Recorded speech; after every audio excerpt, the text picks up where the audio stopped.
Okay, so I'm going to try and move through this fairly quickly.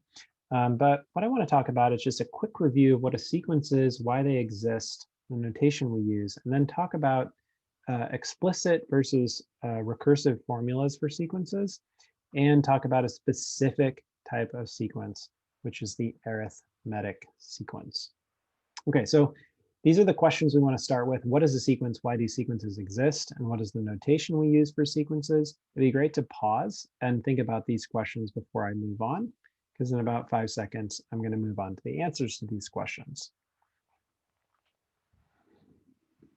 So a sequence is a function whose domain is the set of positive integers. I'm going to make this just a little bit smaller, make sure you can see that, or a subset of these numbers. So basically, you can only plug positive whole numbers into sequences, like 1, 2, 5, 34, etc., 200, 2000, whatever. Okay?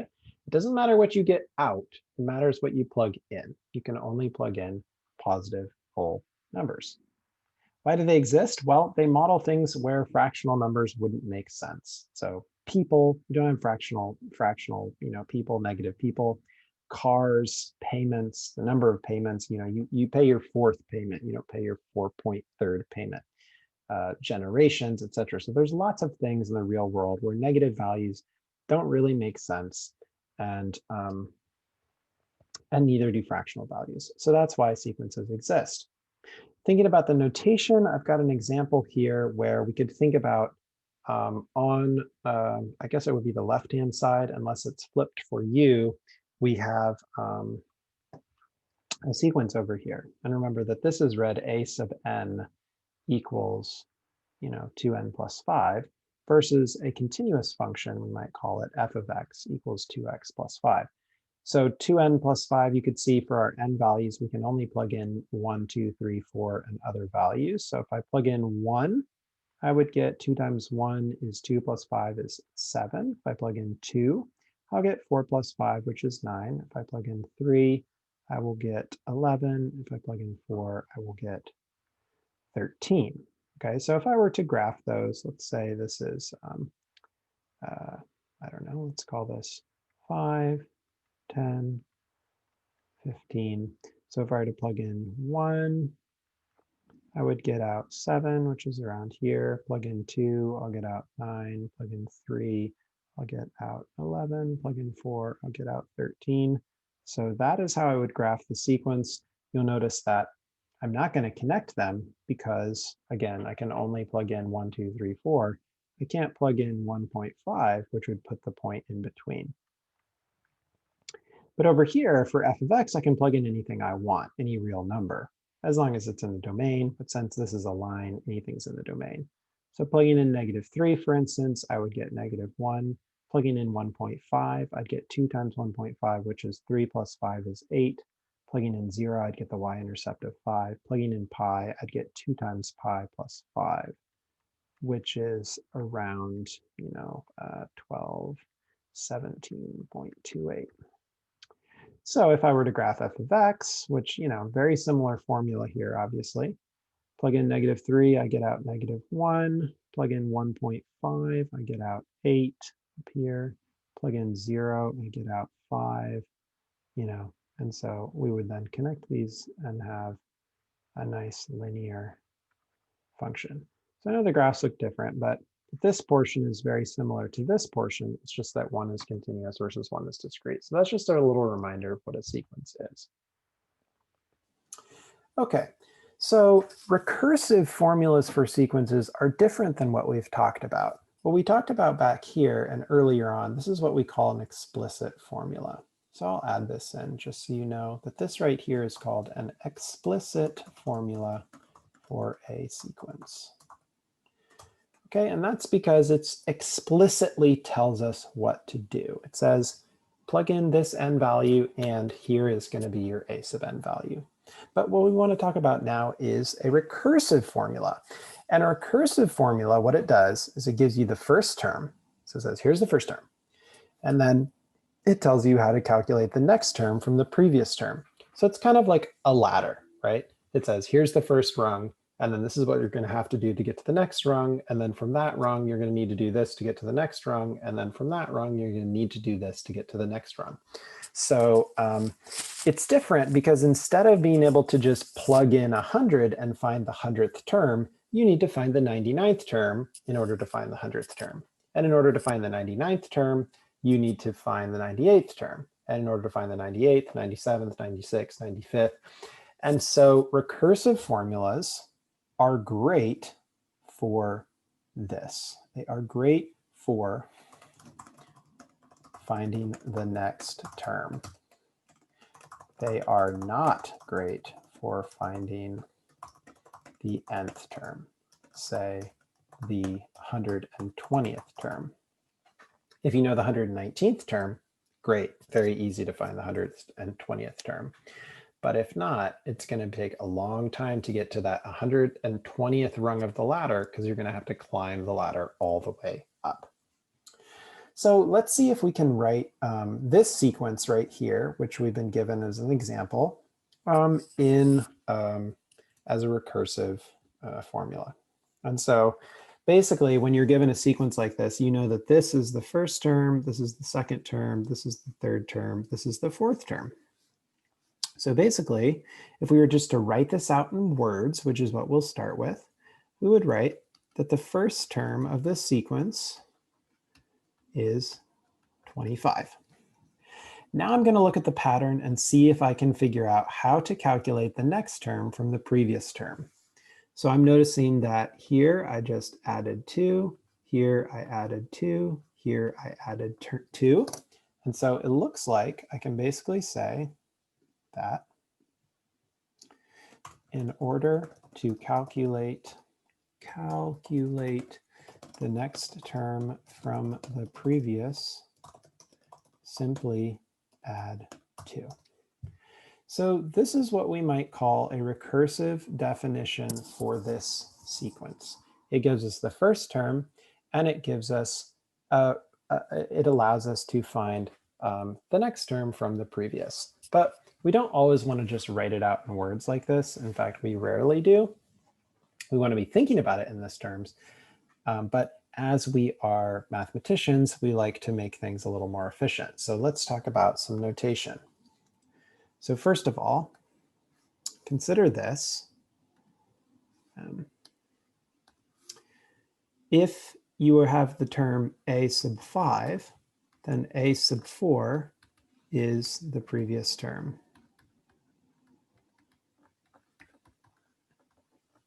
Okay, so 4 is 1 less than 5. If you have a sub 200, then a sub 199 is the previous term. If you want to know, let's say you had a sub 67, then a sub 66 is the previous term. Okay, so this is fairly obvious, but if you have any term and you want to find the previous term, you just need to take that subscript and subtract 1 from it. So that means a sub n minus 1 is the previous term.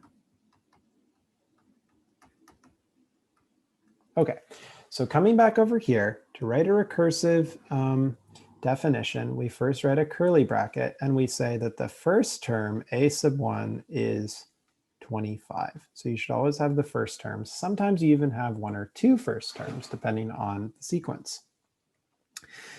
Then you should say that the nth term is given by the previous term. That's the n minus 1 or n minus first term, right? So this is saying that a sub n is equal to a sub n minus 1, the previous term, plus 2, for in any n values greater than 1. So we know if n is 1, then we get 25. But for any other values, we should add 2 to the previous term. So this little thing is saying that. It is saying in order to calculate the next term from the previous, simply add 2. Okay, so that would be a recursive formula for that sequence. All right, let's look at this example right here where we're already given the formula, and then we are, let's say we're asked to find the first few terms. So what we can see here is that starting out, we have the first term, and we have a relationship between the nth term and the n minus first term, or any term and the previous term. And we can see that we need to take the previous term and multiply by 3. So a sub 1 would be 10. A sub 2, right, because that was given, a sub 2 should be 3 times a sub 1, right? Because if n is 2, then n minus 1 is 1. That's the previous term. But we know that a sub 1 is 10, so a sub 2 should be 30. Now a sub 3 should be 3 times the previous term, which is a sub 2. And that's 3 times 30, which is 90. Now a sub 4 should be 3 times 90, which is 270. A sub 5 should be 3 times that value, which I think is, I don't know, 270 times 3. No, it's not that. Oh yeah, it would be 810. Okay, so you can see that we're basically just multiplying by 3, multiplying by 3, multiplying by 3, and multiplying by 3. So this is an example of a recursive formula, which basically says, here's how you find the next term from the previous term. So going back here, I just want to again say that we've got sequences. We know what they are, why we need them, how they're different than continuous functions. We know that you can have an explicit formula like this one right here, a sub n equals 2n plus 5, and that you can also have recursive formulas which give you the first term and tell you how to find the next term from the previous. Now the final thing I want to talk about is arithmetic sequences. And arithmetic sequences are simply linear sequences, okay? Basically, just a fancy name for a linear sequence, okay? And it's not arithmetic, it's actually arithmetic. Arithmetic is a noun, arithmetic is the adjective. So arithmetic sequences. And so we define these things in the following way. We say that an arithmetic sequence has a constant difference between terms. Okay, that is any term minus the previous will equal the same number. So if we take a term and we subtract the previous term, we'll get the same number. So let me give you an example of what this would look like. Okay. 10, 12, 14, 16, 18, 20, etc. Okay, so basically what we can see here is that this is a sequence, we're going to say, and the difference between terms, 20 minus 18 is 2. 18 minus 16 is 2. 16 minus 14 is 2. So you can see that the difference between each term is 2, and we call this d, which is the constant difference.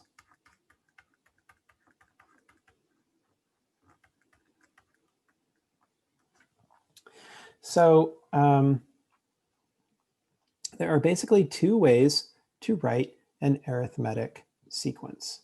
The first way is with an explicit formula, and the second way is with a recursive formula.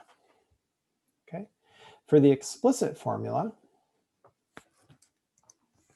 we may write a sub n is equal to the first term plus the constant difference times n minus 1. Now you'll notice that if I plug 1 in for n right here, this whole term here, this whole term right here, will go to 0 if I plug in 1, because 1 minus 1 is 0. And that's what I want, because if I plug in 1, I want to get a sub 1 equals a sub 1.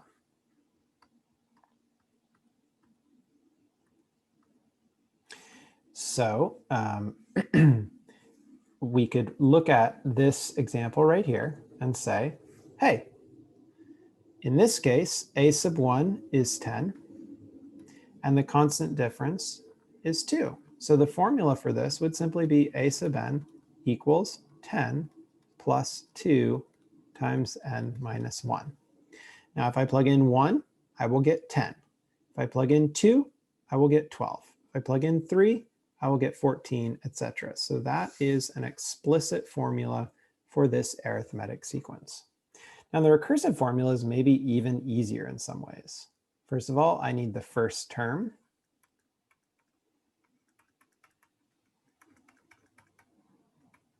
Then I know that each successive term is simply the previous term plus the constant difference for n is greater than 1.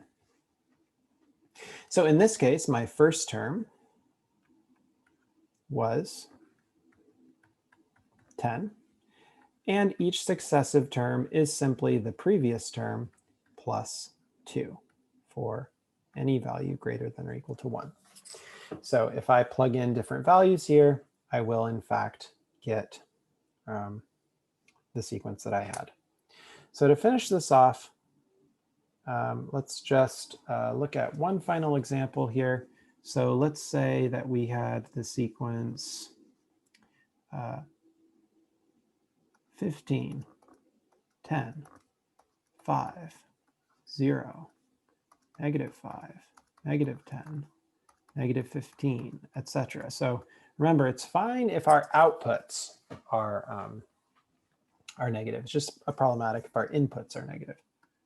So let's say, okay, this is the first term, the second term, third term, fourth, fifth, sixth, seventh. So what I need to do in order to write my formula is I need to find first term, constant difference. Okay. So first term is 15.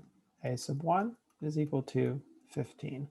Constant difference, d, would be the difference between terms, which in this case, 15 to 10, 10 to 5, 5 to 0, 0 to -5 is -5. I'm subtracting 5 each time. So my constant difference is -5. So then my explicit formula would be a sub n is equal to the first term, which is 15, minus 5 times n minus 1. Now let's check it and see if it works for, say, the seventh term. Well, a sub 7 would be 15 minus 5 times 6. That would be 15 minus 30, which is -15. And that indeed does match my seventh term, which is -15. So that's my explicit formula. This is a sub 1 right here, and this is the constant difference d. Now recursively, I simply need my first term, and my first term in this case was 15, and I need to say that to get my nth term, I need to take my n minus first term, and I need to subtract 5, and that's for n is greater than 1. I can check again and say, well, how would I find the second term? A sub 2 should be 15 minus 5, which is 10, and that checks out. A sub 3 would be 10 minus 5, which is 5, and that checks out. There's my second and my third term. So that is going to do it for now. Basically, to have an idea of what a recursive formula is for a sequence, and also to be thinking about what an arithmetic sequence is, which is sort of a linear progression of dots, a sequence where there is a constant difference between terms. Okay, see you later.